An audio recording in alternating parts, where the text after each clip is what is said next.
Hi everyone, in today's video I'm going to show you how to add widgets to home screen in your device iQOO Neo 9.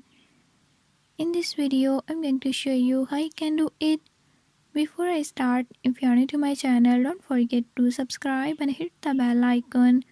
Watch complete video and learn how you can do it. Let's watch the video.